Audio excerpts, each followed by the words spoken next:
Welcome back to What's Hot and What's Not CRE, your daily pulse on commercial real estate in America. It's Wednesday, January 14th, 2026. Today we're talking rates. The 10-year Treasury is holding steady at 4.18%. What does that mean for commercial real estate? Let's break it down. First up, in What's Hot. Rate stability is the story. The 10-year Treasury at 4.18% is essentially flat over the past 2 weeks. After the volatility of late 2024 and early 2025, stability is very welcome news. Investors can finally underwrite deals with more confidence. The days of 50 basis point swings in a week appear to be behind us. Also hot, spreads are compressing. Cap rate spreads over the 10-year are tightening. We're seeing multifamily trading at 150 to 175 basis points over Treasuries, and that's down from 200 plus last year. Industrial is even tighter at 125 to 150 basis points. This spread compression signals renewed investor appetite and suggests the market believes rates have peaked. That appetite is showing up in the numbers. Deal flow is picking up.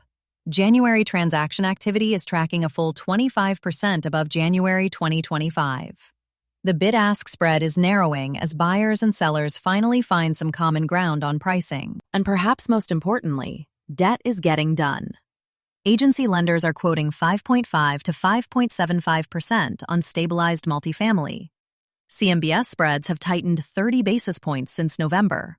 That's significant. Finally, Fed expectations are anchored. Markets are pricing in 1 to 2 rate cuts in 2026, likely in the back half of the year. The Fed is on hold, but not hiking. That predictability is incredibly bullish for real estate capital markets. Now, let's shift over to what's not. First on the list, the higher for longer environment is real. Don't expect a return to 3% 10-year yields anytime soon.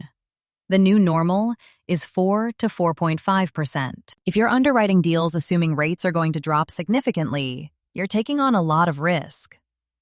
Price for today's rate environment, not a hoped-for future. Also not hot? Floating rate borrowers are still squeezed. SOFR is still elevated at 4.3%. Those floating rate loans originated back in 2021 and 2022 with rate caps that are now expiring. They are facing a major reset shock. Distressed opportunities are definitely emerging, particularly in office and over-leveraged multifamily. And a final not. Construction financing remains tight.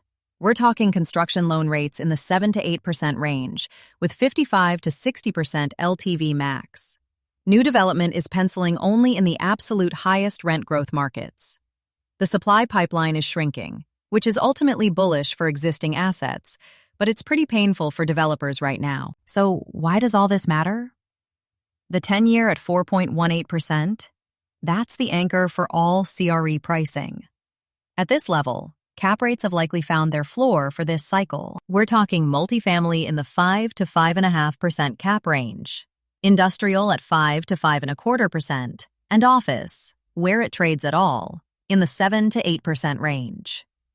Stability in rates means stability in values. That is the key message. We're past the repricing phase and into a new equilibrium. And for your investor takeaway, the rate environment is workable. Lock in fixed-rate debt where you can. Underwrite conservatively, assuming 4 to 4.5% 10-year yields persist for the foreseeable future. Focus on assets with strong organic rent growth to drive your returns, rather than betting on cap rate compression. The best deals today are priced for today's rates, not yesterday's or tomorrow's. That's your Wednesday rate check. The 10-year at 4.18%. Stable, workable, and probably here to stay. Thanks for tuning in. See you tomorrow. Don't forget to like, share, and subscribe. Visit hotnotcre.com to learn more and subscribe to our newsletter.